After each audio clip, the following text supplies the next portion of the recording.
Caroline Ferguson with Southwest Utility Solutions here today. I want to talk about some rules in the PUC handbook today in regards to new construction multifamily communities and or A, B plus class multifamily communities that would have an automated meter reading system installed. So properties that are sub-metered. And what I specifically want to talk about is service charges associated with billing through water. So just as some background, profiting English. Profiting off of water is a big no-no. If you're billing through or rubbing back water sewer line item to your tenants, profiting off of water is a huge no-no. Can't do it. Not, I don't think about it. Bad. But there is some room to collect a service fee off of water if you're billing water back to your residents on a property that is sub-metered. So for reference, to show you where I found this and where you can go and find it, there's a couple places I'm looking at. So the first place I'm looking at is, this is all found on the Texas Apartment Association website, by the way. Oh, and yeah, if you're not in Texas, this video probably doesn't apply to you. I am speaking directly to my Texas property partners, my multifamily friends that are in the big old Lone Star State. So if you are not in Texas, this is not gonna matter to you. So go ahead, swipe on through. Two places you can go and see this information. The first is the Texas Apartment Association Water Billing Toolkit, and then also found on the website, which is this. So this particular piece of information is found in the small print in this billing toolkit, but it is also found in a PDF that is buried within this toolkit, and also buried on the Texas Apartment Association website in a different PDF.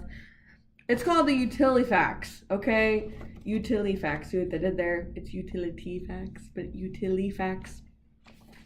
Anyway, okay, so specifically, let's just get into it, all right? So this, that particular document that I'm looking at is page 20 of the Texas Apartment Association Water Billing Toolkit. It is titled Utility Facts, Tenant Guide to Sub-Metered Water or Wastewater Service. So again, this is for properties who are sub-metered, have an AMR system in place and installed. And for those of you who don't know what that is, basically it's tech that is installed onto a multifamily community that is capturing and reporting in-unit personal consumption. So there is a sub-meter that is attached to basically the water loop inside that unit, and anytime water goes out or comes in, it's tracking that. It's counting gallons used. So that's what a sub-metered or AMR system is. All right, so if you look at page 20 with me, where you get, it's a 2-page PDF, there is a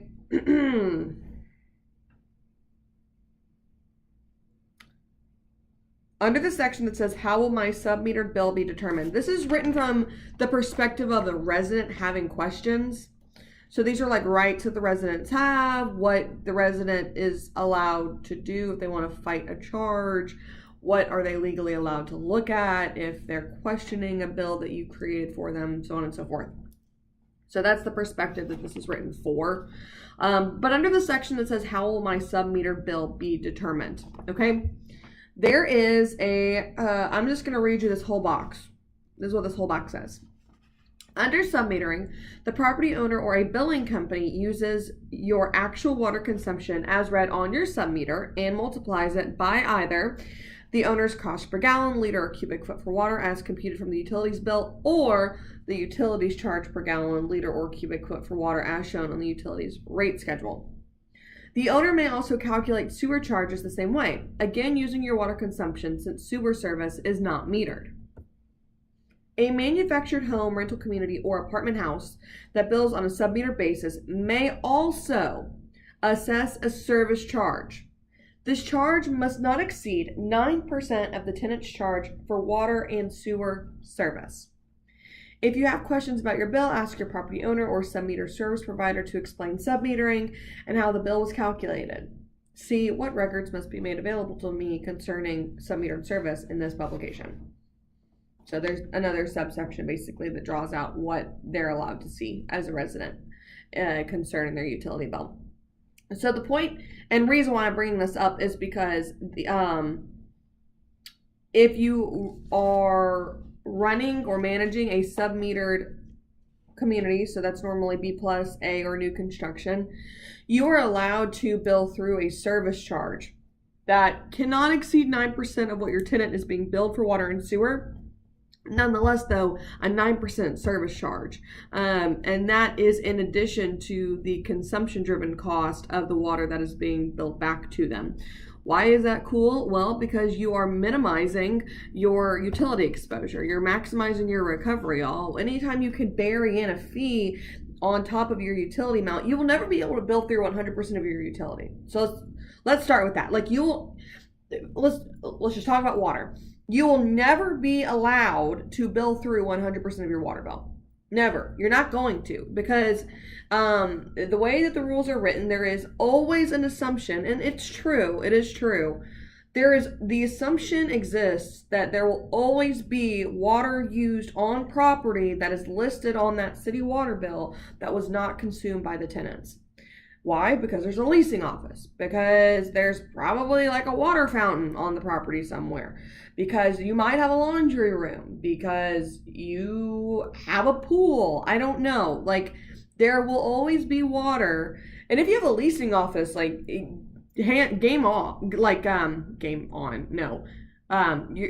There's no question about it. Even if you don't have water fountains, a pool, or a laundry room, like if you have a leasing office, you have a common area where water is used and consumption from that area is reflected on a bill from the city that includes water that is used by your entire property.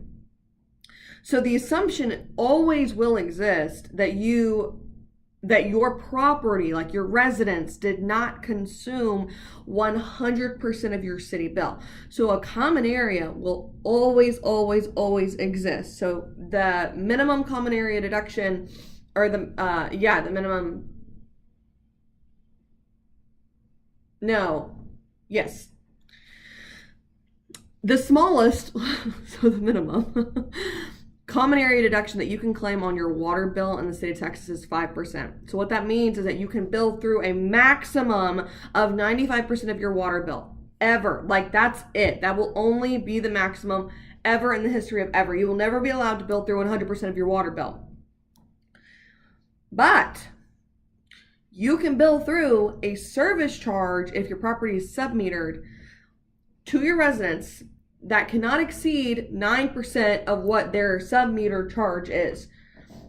So you kind of do the math there. So if your resident is receiving a $20 water bill and sewer bill combined, so let's just say it was like $8 and $12 combined to give you $20, you can bill through a service charge on top of that cannot exceed 9% of that $20. And that $20 will not be $20 across the board. It will fluctuate, right? Because individual consumption will always be different. You can charge a service fee not to exceed 9% of that. That's really cool. That means that you can recover more of your water bill if you've got like a leak, or your common area's usage is like freaking out, and there's some massive discrepancy when it comes to what the city is reporting as your consumption versus what your sub-metered system is reporting as consumption. You can at least recover a little bit more of this because you can include a 9% service charge on your residents' bills. So that makes a difference sometimes. Sometimes that makes a huge difference, because at the end of the day, you will never recover 100% of your water bill, because you were only allowed to pass through 95% of it at maximum capacity in the state of Texas. So just wanted to share that with you guys. If you want to go check it out and read about it for yourself, you can check it out under the utility facts, page 20 of the Texas Apartment Association Water Billing Toolkit. I encourage you to go check it out, be informed, read your PUC rules, and stay up to date with what you can and cannot pass through to your tenants.